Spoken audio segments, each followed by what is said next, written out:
Graça e paz, irmãos e irmãs. Amém? Amém. Quero te convidar para se colocar de pé nesse nosso início de culto, invocarmos a presença de Deus aqui conosco, nesse tempo, para que Deus venha renovar mesmo a nossa vida, renovar o nosso coração, a nossa fé, a nossa alegria. Esse mês de setembro, existe uma campanha aí chamada Setembro Amarelo, que acontece no intuito de prevenção ao suicídio, de pessoas que talvez já vinham vivendo a experiência de um quadro depressivo profundo, caíram, mergulharam numa desesperança, num desespero, num desamparo, e que em casos extremos chegam a atentar contra a própria vida. Mas o Senhor é aquele que pode nos encher de alegria, de força, para prosseguirmos, como também para sermos instrumento de bênção na vida desse ou dessa, que talvez cogitou de tirar a vida, ou até atentou contra a própria vida. Não são poucos os juvenis, jovens, que às vezes se automutilam, se cortam. Talvez você já ouviu falar de experiências assim, de pessoas que vão por esse caminho. Mas o convite do Senhor para mim, para você, para que a gente se coloque nas mãos dele, para sermos um instrumento de bênção. Vamos orar nesse início? Pai, nós te louvamos, te damos graças por esse domingo, te louvamos porque o Senhor é um Deus capaz de renovar a nossa esperança, porque o Senhor é um Deus que não nos desampara, o Senhor se coloca do nosso lado, o Senhor é Emanuel, é Deus conosco aqui, louvado seja o teu nome. Nós te bendizemos, ó Pai, porque tu alimentas em nós a esperança da tua companhia, a esperança da tua amizade, a esperança de que o Senhor é capaz de fazer novas todas as coisas, e nós te bendizemos, ó Pai. Te louvamos porque tu és o Deus da vida, o doador da vida, e tu és também o sustentador da vida, ó Pai. Nós sabemos que nesse tempo, ó Deus, através dessa campanha, nós somos lembrados dessa realidade, ó Pai, que está à nossa volta, que para muitos é desconhecida, é oculta, mas que acontece por aí, Senhor. Pessoas de fato têm perdido, ó Deus, o sentido de viver. Alguns perderam a alegria de viver, outros perderam a razão de viver, outros enxergam a vida como sinônimo de mero sofrer, e por conta disso, tentando aliviar a sua dor, partem para essa experiência de tirar a vida. Mas nós te rogamos nesse tempo, ó Pai, que tu nos envolvas, bem como tu envolvas cada coração e mente que tem pensado, cogitado em atentar contra a própria vida, que tu derrames sobre eles a tua alegria, a tua paz, Senhor, e que tu nos fortaleças, para que, se tivermos oportunidade de nos achegar a algum destes, Senhor, façamos no teu nome, sejamos compreensivos, amorosos, instrumentos de cura para louvor da tua glória. Nós oramos e te agradecemos. Amém e amém. Vamos louvar, o Senhor.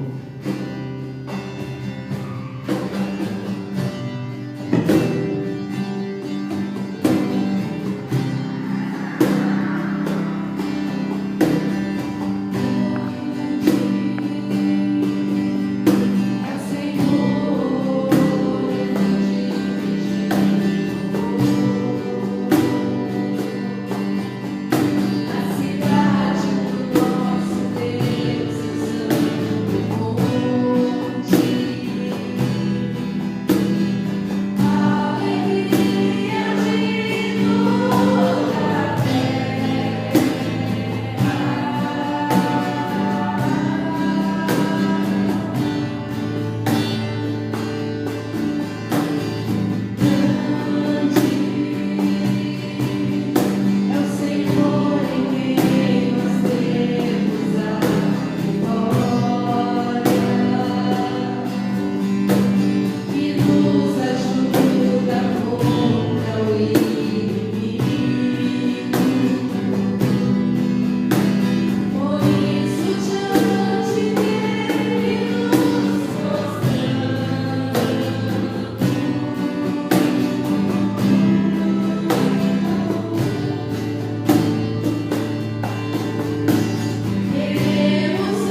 Deus por sua graça, por seu amor, por mesmo nesse tempo de pandemia, de observar e experimentar e ver e testemunhar a fidelidade, a generosidade daqueles que mesmo em tempos de adversidade têm colocado nas mãos do Senhor seus recursos, têm perguntado o que Deus quer que seja feito, tem abençoado, tem repartido, tem contribuído. É isso que vai mantendo vidas, isso que vai mantendo a obra, isso que vai suprindo as necessidades de pessoas, como nessa semana que passou, nós tivemos a experiência de mobilizar alguns irmãos e rapidamente arrecadar uma cesta básica para abençoar a vida de uma família, porque pessoas se dispuseram a dar um pouco do que tem recebido do Senhor, Então esse é o tempo de lembrar você que Deus quer que a gente reparta aquilo que Ele tem posto na nossa mão, porque quem não aprende a repartir aquilo que Deus põe na sua mão, vai aprender um outro caminho. Que outro caminho é esse? É o caminho da avareza, do apego, da escravidão ao dinheiro, aos recursos, às finanças, e não vai usufruir e experimentar o que a Bíblia chama de desprendimento, de generosidade, de dar com alegria, de viver livre disso que pode se tornar na vida de um homem e de uma mulher um principado, uma potestade, uma entidade espiritual que exerce poder e domínio sobre a vida dele ou dela. Não é à toa que Jesus associa o dinheiro a uma entidade espiritual, mamon, que pode se tornar um Deus na nossa vida, mas que a graça de Deus envolva você, envolva a minha vida, e que eu e você cresçamos na prática da generosidade. E se você trouxe hoje o seu dízimo, a sua oferta, você não vai entregar agora, mas no final você vai entregar e depositar ali no gasofilácio, com alegria, com o coração de quem entende que todas as coisas são do Senhor. Amém, meus irmãos? Eu quero te convidar hoje, um pouco diferente do que a gente vem falando nos domingos sobre Josué e o tema de promessas. Eu quero te convidar para abrir a sua Bíblia lá em Romanos, capítulo 14, a partir do verso 1, pensando nesse mês de setembro. Eu estava, enquanto a gente cantava, me lembrei de uma experiência quando eu morava em Bandeirantes e voltando para casa de um culto, se não me engano, com o irmão,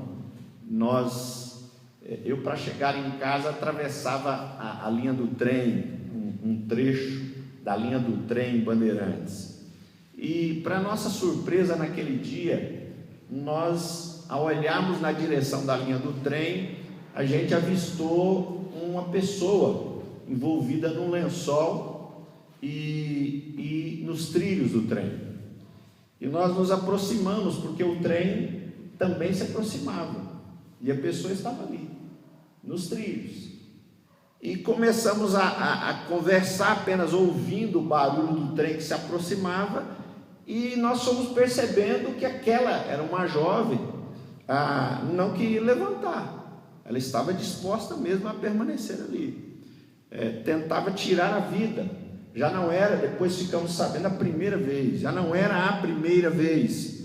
E na medida em que o trem foi se aproximando, e se eu me lembro bem, talvez o trem estava lá no início dos bancos, naquela primeira fileira lá de trás, naquela última fileira, melhor dizendo, e eu vi que ela não saía mesmo, aí a gente teve que arrancar, porque nós jamais suportaríamos essa experiência de deixá-la e ver o pior acontecer.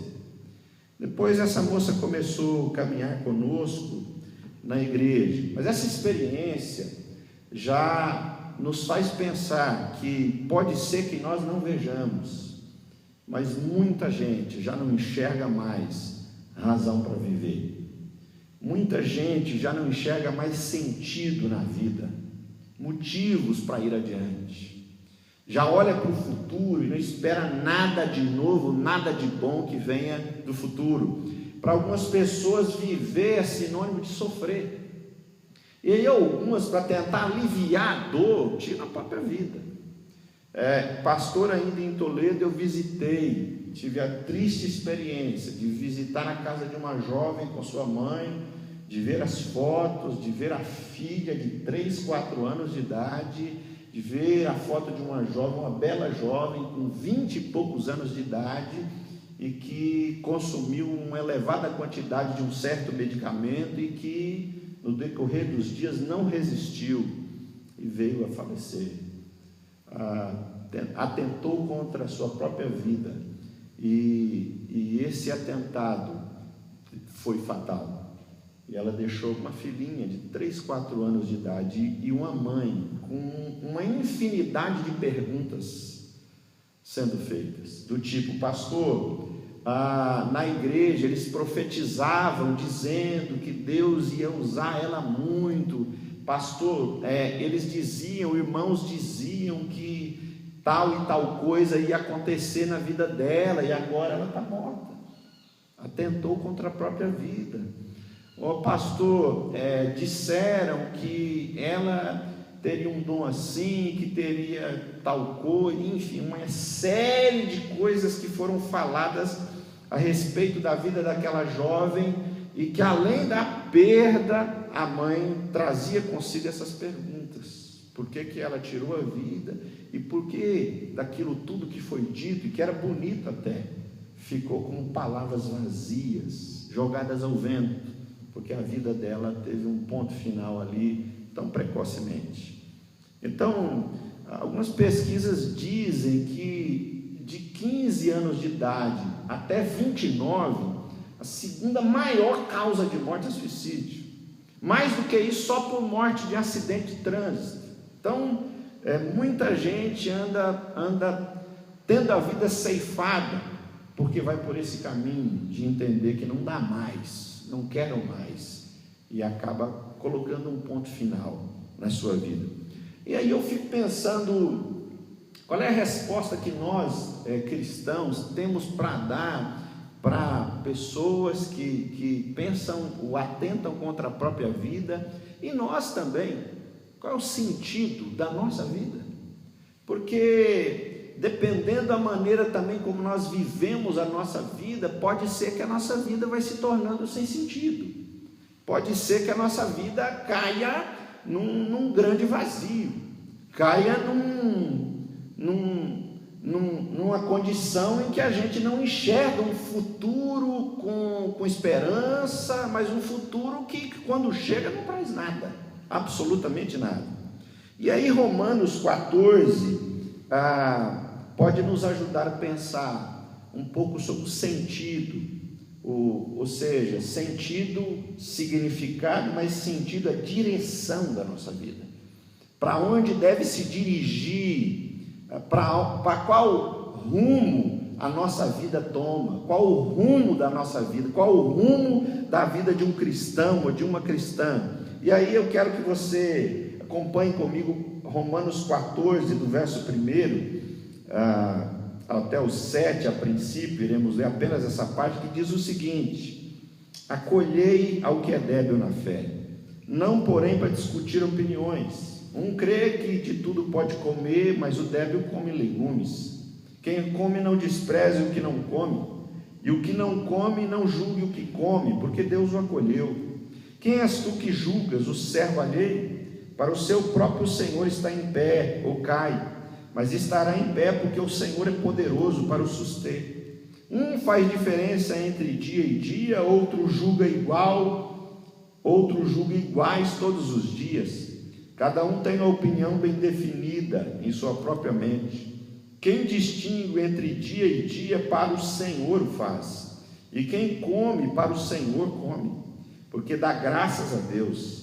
E quem não come, para o Senhor não come, e dá graças a Deus, porque nenhum de nós vive para si mesmo, nem morre para si mesmo. Até aí. Pai, que tua palavra lida, Senhor, seja poder, seja graça, seja luz, seja fogo que purifica corações, seja alimento que fortalece a nossa alma, assim como tu alimentaste Elias no deserto.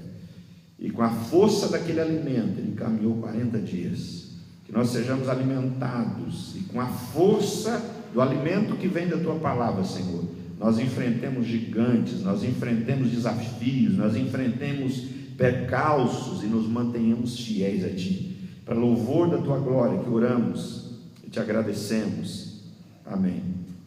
Amém, meus irmãos. Então a pergunta que vem para nós é: qual o sentido, a direção, o rumo da vida de um cristão? Em que direção o cristão está encaminhando a sua vida? Basicamente, o apóstolo Paulo vai dizer que existem dois modos de viver.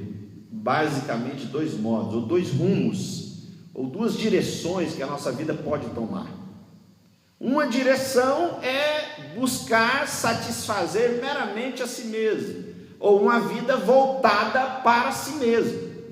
E uma outra direção é uma vida voltada para o Senhor, uma vida voltada para Jesus, o Cristo, o Senhor e soberano sobre céus e terra. Então Paulo vê a vida assim, essa ideia de que é possível viver uma vida que está tomando o rumo da glória, da exaltação, da honra de mim mesmo, meramente. No fundo, o que eu procuro, o que eu busco, o que eu almejo, onde eu quero chegar, é nesse lugar de glória a mim mesmo. Agora existe um outro caminho que Paulo diz que também é possível a qualquer ser humano trilhar, e Deus nos chama para andarmos nesse caminho, que é o caminho que passa por uma série de ambientes, de lugares, de atividades, de serviços, mas cujo propósito último é chegar lá, nesse lugar onde Deus é glorificado, onde Deus é que é honrado, onde Deus é que é exaltado, onde o nome de Deus é que é aplaudido, onde o nome de Deus é o nome sobre todo nome. Então existem dois projetos de vida, e nós não podemos nos iludir acerca disso. Não podemos imaginar que é possível ter os pés em ambas as canoas. A vida nos confronta e a gente precisa dar resposta. Em que rumo a gente vai? Em que direção a gente vai? Se é na direção de buscar uma glória, uma satisfação meramente para si, ou se nós estamos em busca de glorificar e exaltar o nome que é sobre todo nome. Então essa é a decisão que todo ser humano é chamado a tomar. São esses os caminhos básicos que a vida traz para nós. Pode ser que esse caminho venha asfaltado, venha como estrada de terra, seja lá que for, mas o final é sempre viver para si ou viver para Deus. Não existe outra alternativa. Agora, o que marca essa vida de um homem, de uma mulher que vive meramente para si, que sempre busca não perguntar para Deus o que Deus quer, que quer até orar a Deus, mas quer simplesmente se dar bem na vida, não quer saber qual é a vontade de Deus para ele ou para ela. O que ele quer é se dar bem na vida. E a igreja, Deus, a Bíblia, qualquer coisa é usado para que ele busque meramente se dar bem na vida. Isso pode custar pisar na cabeça de alguém, mentir para alguém, passar alguém para trás, não importa. O que mais importa é se dar bem na vida. Esse texto que a gente leu, o apóstolo Paulo escreve para a igreja em Roma, onde tem judeus e tem gentios. E aí vocês já viram, não é muito difícil entender que tem alguns conflitos aqui, porque o judeu fazia muita questão de não comer algumas coisas. Algumas coisas para o judeu elas eram impuras. Então você vê aqui gente falando que só dá para comer legumes. O judeu também guardava o sábado. E aí você vê que tem uma discussão sobre o dia, que dia é o dia do Senhor. Tem um que diz, tem o dia do Senhor, e tem outros que dizem, eu acho super engraçado. Isso aqui para mim é uma comédia. Eu leio, naquela época eu imagino que não, mas você lê, isso é uma comédia, porque olha o que Paulo diz, né? Uns diz que tem o dia do Senhor, né? Mas tem uns que vão dizer o quê? Olha o verso 5, um faz diferença entre dia e dia, outro julga iguais todos os dias, né? Eu acho interessante. O verso 6, quem distingue entre dia e dia para o Senhor o faz, aí ele vai. Essa ideia de que tem um grupo que diz, não, esse dia é mais santo, esse dia é o dia do Senhor, e tem um pessoal que diz, todo dia é dia do Senhor. Quando eu estou na igreja é dia do Senhor, quando eu estou trabalhando também é dia do Senhor, como a hora em que eu estou comendo pipoca com os amigos é uma hora sagrada, como também a hora que eu estou em oração é uma hora sagrada, como a hora em que eu estou em volta da mesa, enfim, brincando de alguma coisa, ou com um amigo, ou com um irmão, ou jogando um xadrez, ou uma dama, é uma hora sagrada. Como também a hora em que eu estou em oração, em intercessão, lendo a Bíblia, também é uma hora sagrada. Porque alguns vão fazendo essa distinção, e isso havia na igreja ali, para onde Paulo escreve. E aí o problema não era só essas diferenças, o problema é que Paulo via por detrás de tudo isso dois projetos básicos de vida: ou a gente vive para Deus, ou a gente vive para si. Se você, Paulo diz, come legumes só e não come carne, e faz isso para Deus, como quem acredita que oferece culto para Deus, amém. Apesar que eu, Paulo, digo que para mim todas as coisas são puras, mas se você entende que algumas carnes não são puras, e você faz isso para Deus, você de algum modo está no caminho, porque a nossa vida deveria ser vivida para Deus. E então existe esse conflito ali, e Paulo identifica por detrás disso tudo e traz essa mensagem tanto para gentio como para judeu. O negócio é viver para Deus, mas também é possível viver para si. E como é que é essa vida vivida para si? Aí tem algumas características que a gente pode extrair do texto. Por exemplo, Paulo enxerga quando no verso 1 ele diz: acolher o que é débil na fé, o que é mais fraco, o que ainda não entende algumas coisas, aquele que acha que não pode algumas coisas, acolha, né? Não para ficar discutindo opinião, porque um crê que tudo pode comer, mas o débil come legumes. Mas o verso 3 diz: quem come não despreze o que não come, porque essa vida vivida para si, essa vida que não é a vida para a glória de Deus, ela joga a gente fatalmente nesse caminho da gente ou sendo legalista, ou sendo moralista, ou não sendo nada disso, mas simplesmente sendo alguém que quer só satisfazer as suas vontades. A gente fatalmente começa a viver uma vida onde o outro não vale muita coisa para nós, onde as pessoas não têm muito valor para nós. A gente viu isso nesse tempo mesmo de pandemia, onde tirando de lado todas as discussões políticas, onde para algumas pessoas o que importava era, por exemplo, o que vai acontecer depois na questão financeira, como se defunto, se vida financeira altera alguma coisa para defunto, como se morto pudesse influir alguma coisa, decidir se ele gasta, se ele tem que pagar conta, se depois de morto está morto, como se perder um emprego fosse mais dramático do que perder a vida. Então, de repente, a gente vai vendo isso em vários ambientes essa ideia de que o ser humano, as pessoas, não tem muito valor mesmo. E como é que a gente mostra isso? A gente mostra isso quando a gente começa também a rotular as pessoas e a dizer coisas que vão denegrindo a imagem das pessoas. E a gente vai por esse caminho de desprezar, de não ver valor, de não ver ali alguém que é filho de Deus, que é amado de Deus, que é precioso aos olhos de Deus.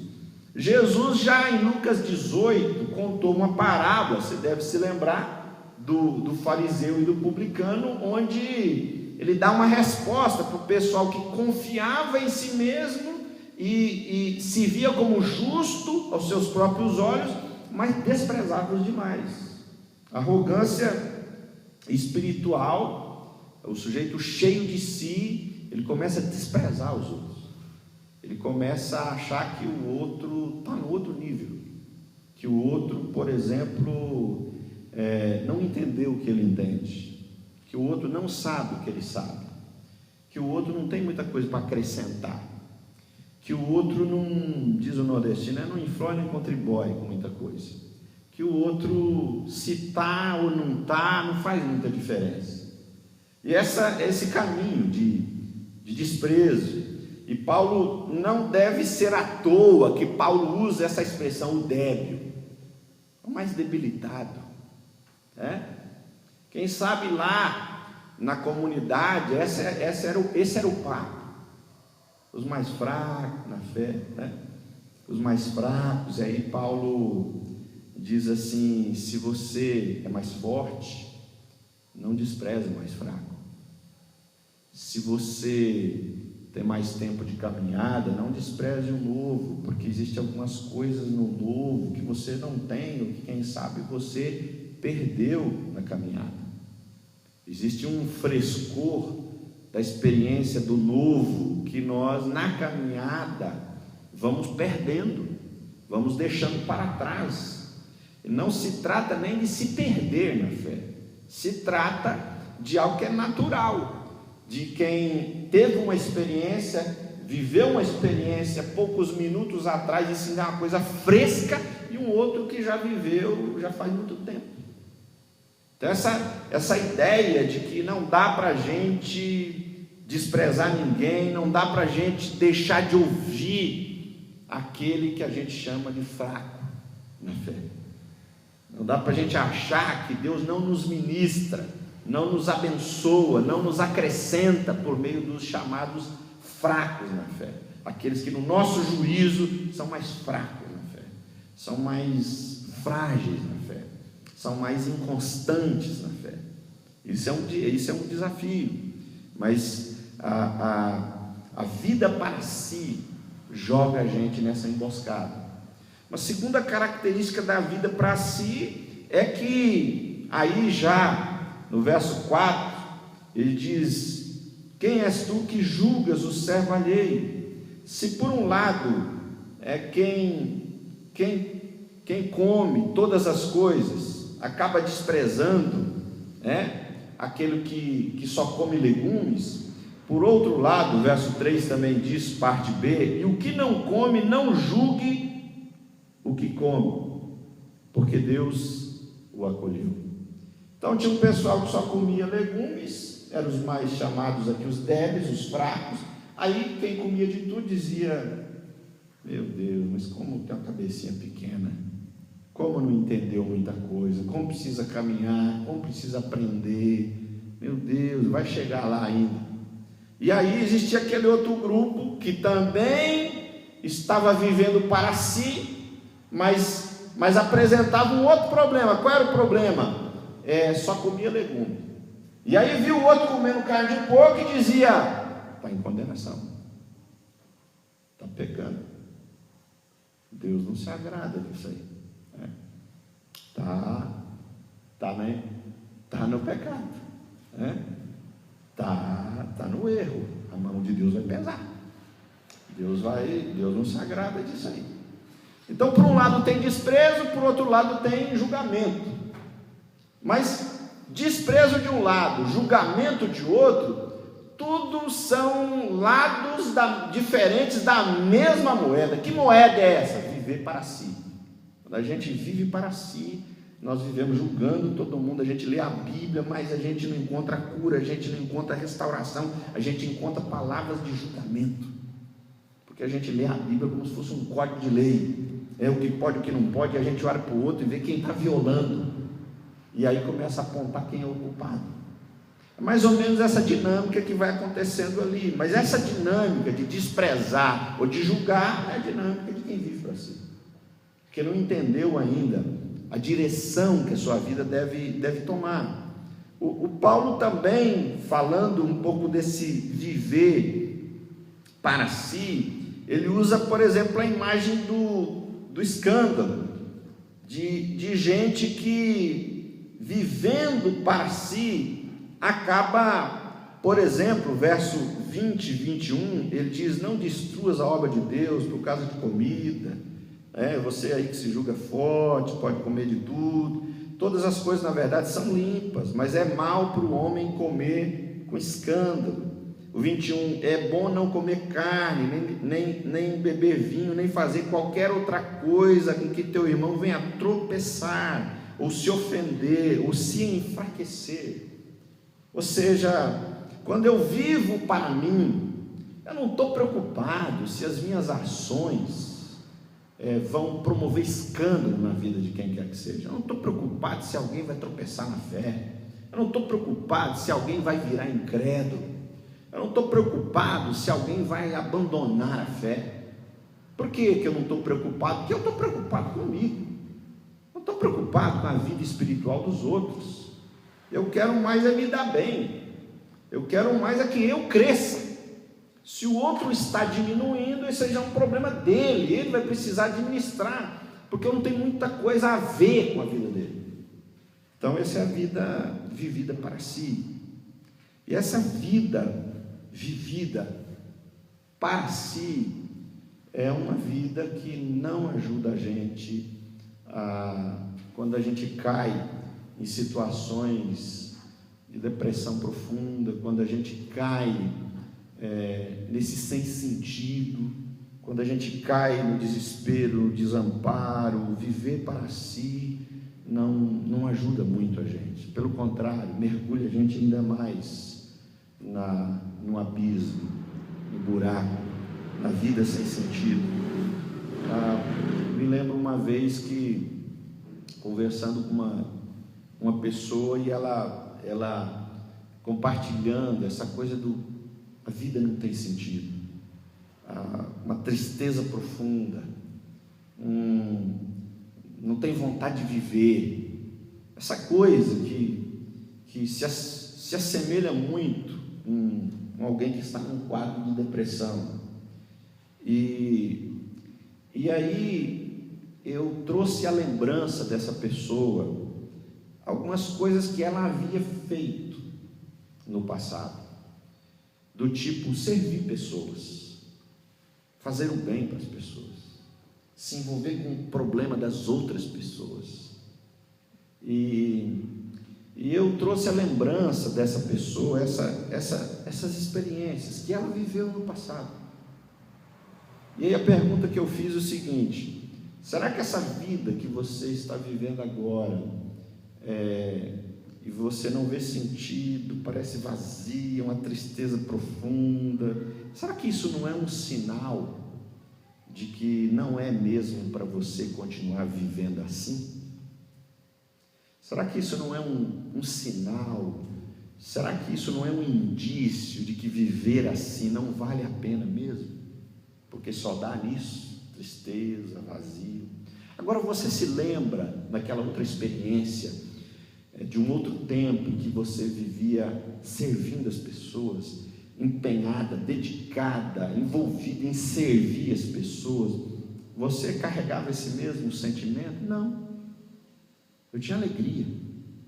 Pois é, quem sabe você tinha alegria também porque sua vida, a direção da sua vida, no fundo deve ser essa.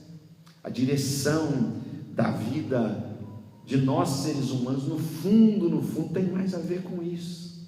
né? De não ficar preso em si mesmo, mas sair de si mesmo e ir numa direção que Deus quer nos apontar. Viver para si é julgar, é desprezar, é ser tropeço na vida do outro. Agora, para a gente avançar, o que é então viver para o Senhor? O que é essa vida, não voltada para mim, mas voltada para o Senhor, que o apóstolo Paulo vai dizer? Se você dá uma olhada, por exemplo, aqui nos primeiros versos, Paulo diz assim: acolhei o que é débil na fé. Acolha, não para discutir opiniões, mas acolha, ou seja, abrace, receba, não para discutir opiniões. Sabe por quê? Paulo vai dizer mais para adiante: porque Deus o acolheu. Viver para Deus é acolher as pessoas. Viver para Deus não é ficar discutindo o que é verdade, o que não é verdade. Viver para Deus é acolher as pessoas. Eu me lembro de conversar com uma pessoa que passou por uma tragédia na vida e se queixava de Deus, e dizia coisas contra Deus. Eu não ficava debatendo com essa pessoa para defender Deus, para não... nada disso. O que eu vim aprendendo, e que esse texto também nos aponta, é que nós somos chamados para acolher as pessoas. Para acolher. Quando Ananias teve aquela visão da conversão de Saulo, e ele questiona: esse homem perseguiu a gente, fez maldade, esse homem é perigoso. E aí Deus vai lá: Ananias, ele já teve uma visão, ele já está orando. E aí quando Ananias chega onde Paulo está, e ele diz, eu acho linda essa parte, quando ele diz: Saulo, meu irmão. Isso é maravilhoso, você dizer para uma pessoa que queria te prender, que queria açoitar você, que queria te jogar na cadeia, que queria te ver morto, como Estevão foi morto e apedrejado, e Saulo consentiu na morte de Estevão. E aí ele tem essa pessoa que quis tudo isso e muito mais, que todo o mal acontecesse contra você, e de repente ele cai aos pés do Senhor, cai de joelho aos pés do Senhor, e o Senhor te leva até essa pessoa, e você acolhe essa pessoa sem questionar o que ela fez, o que ela não fez, mas dizendo: Saulo, meu irmão. Isso aí é maravilhoso. Só Jesus faz essas coisas. Saulo, meu irmão. Que coisa extraordinária. Ananias não foi ali para debater com ele como ele estava errado, ou como a visão de Deus dele estava equivocada, mas ele vai lá dizer: Saulo, meu irmão. Saulo, meu irmão. Coisa maravilhosa. Nós somos chamados para isso, né?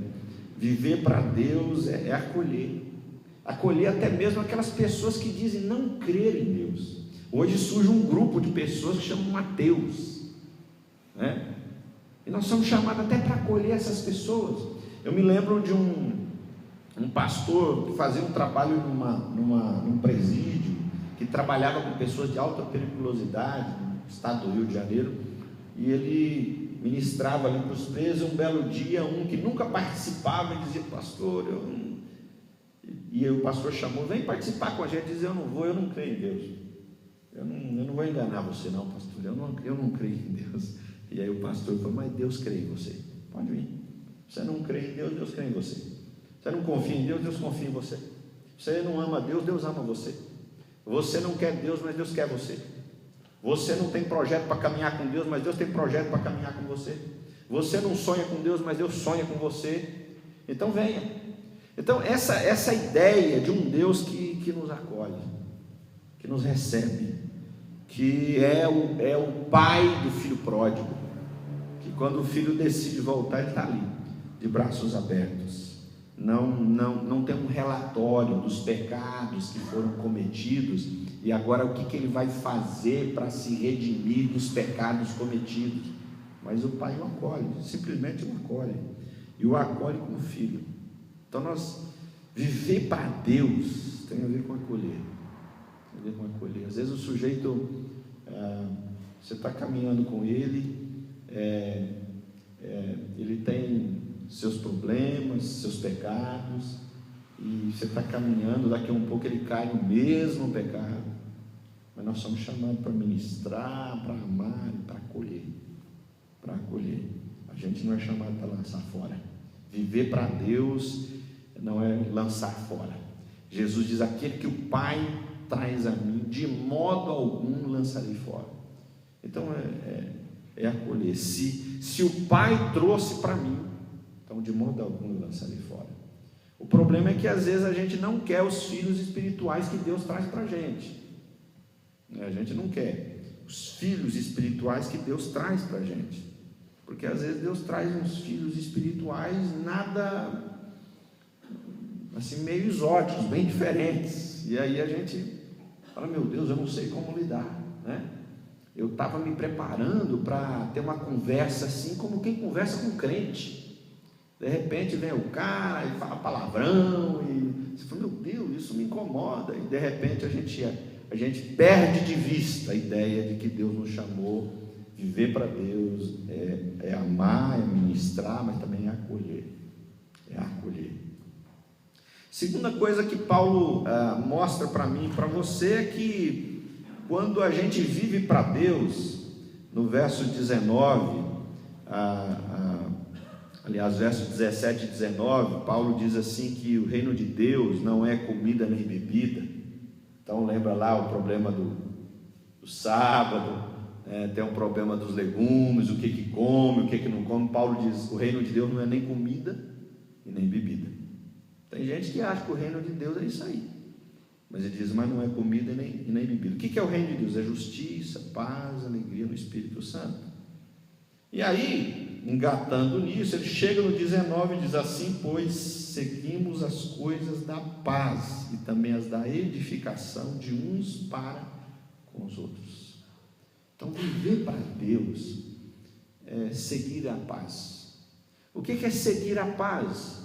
Lembra, no mundo antigo há muitas guerras, há muitas inimizades entre povos, entre grupos.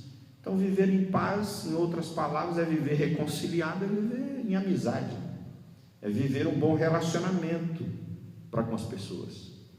E aí Paulo diz: viver para Deus é viver, em outras palavras, é viver fazendo amigos, e não só amigos de dentro da igreja. Viver para Deus é viver fazendo amizades. Agora, é fato, nós somos o que? Sal e luz. Então, com quem fizermos amizade, é para sermos sal e luz. Não é para a gente perder a nossa identidade, mas nós somos chamados para viver para Deus. Viver para Deus é viver fazendo amizade, né?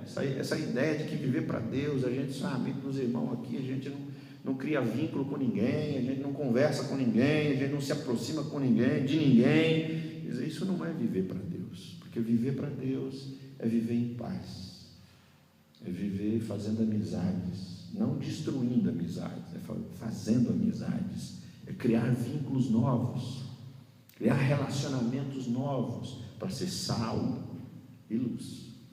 Viver para Deus, o verso 19, Paulo diz que é viver para edificação uns dos outros. Ou seja, eu quero crescer, mas eu quero cooperar para que o meu irmão, minha irmã também cresça. É viver para edificação uns dos outros, de modo que eu não busco só o que me edifica, eu busco o que edifica os irmãos, a todos. Viver para Deus, o verso 2, no capítulo 15, para a gente encerrar, o apóstolo Paulo diz assim: portanto, cada um de nós agrade o próximo no que é bom para edificação. Viver para Deus é viver agradando o próximo. Olha que interessante, agradando o próximo, mas naquilo que é para a sua edificação. Para a sua edificação. Não é bajulando o próximo. Não é bajulando o próximo. Entenda bem. agradando o próximo naquilo que é bom para a sua edificação.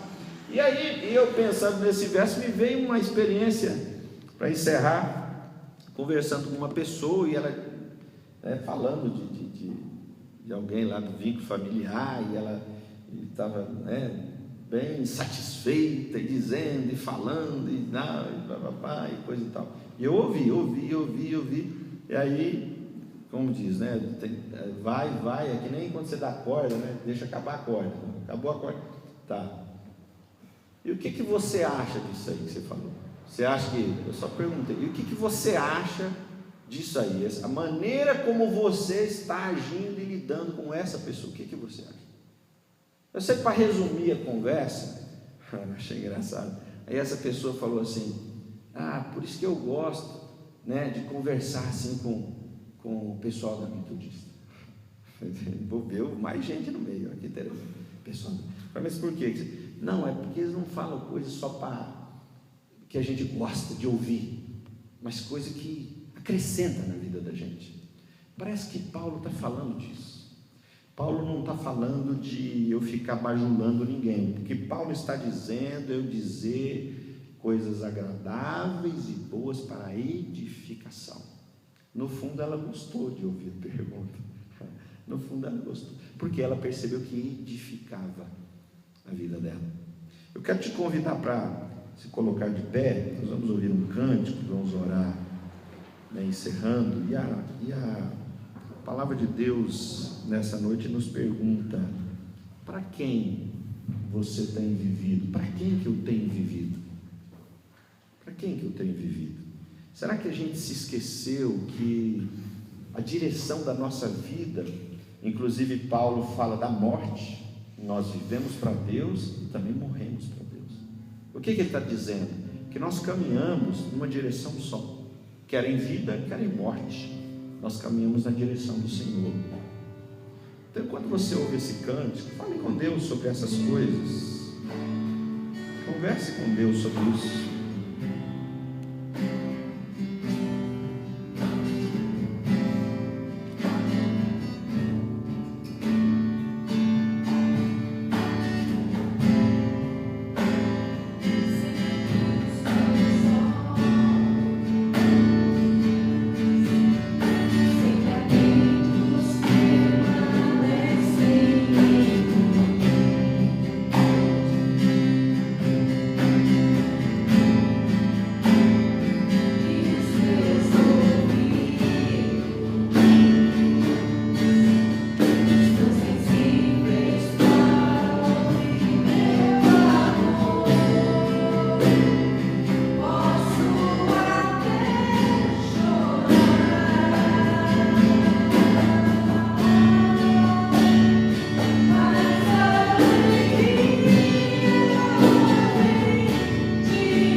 te damos graças por esse tempo, ó Pai.